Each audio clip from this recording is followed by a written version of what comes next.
Tuna wakati mgumu, kila baada ya siku mbili tuna mechi, kwa hiyo ratiba imekuwa ni ngumu kwetu sisi, lakini tunamshukuru Mungu baada ya mechi ya juzi hatujakuwa na injury yoyote na timu yote ilirudi kambini na kwa ajili na maandalizi ya JKT Tanzania. Kwa hili kwa kweli kinatupa imani kubwa sana, japokuwa tunajua haitakuwa mechi rahisi. JKT Tanzania ni timu ambayo ni timu nzuri, timu ambayo imejaza wachezaji wazoefu, ina mwalimu mzuri. Haitakuwa mechi rahisi, lakini pamoja na ugumu wao tunahakikisha kupata matokeo katika mchezo wa kesho. Inshallah, amina.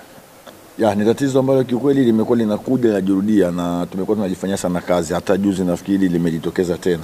Lakini kama benchi tumerudi kwenye uwanja wa mazoezi na ni kitu ambacho tumekifanyia sana kazi. Kwa hiyo na imani katika mchezo wa kesho, nafasi zitakazopatikana basi inshallah zitageuzwa kuwa magoli. Nafikiri nimesema awali kwamba hakuna mechi rahisi kati ya Simba na JKT. Ukiangalia hata mechi ya kwanza ilitupa wakati mgumu sana.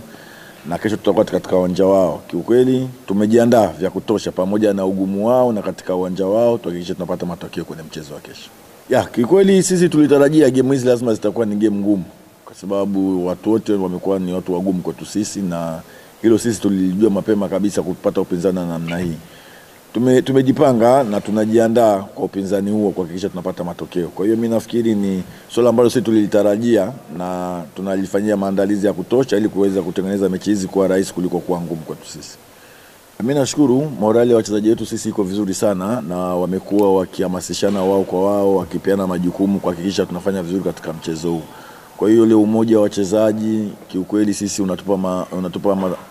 unatupa mwanga mkubwa sana wa kuweza kufanya vizuri katika hizi game ambazo hizo. Kikubwa kwanza ni wapongeze mashabiki wetu. Kiukweli wamekuwa ni watu muhimu sana kwetu sisi, wamekuwa wakitusupport, wakitufuata sisi kwa kila hali, ujue wamekuwa na sisi katika matokeo yoyote ambayo yako sisi. Kwa hiyo mimi niwapongeze na niendelee kuwaomba wawe na sisi na waje kutupa support, tuhakikisha tufanye kile kitu kila mwana Simba anahitaji timu yake ya Simba ifanye.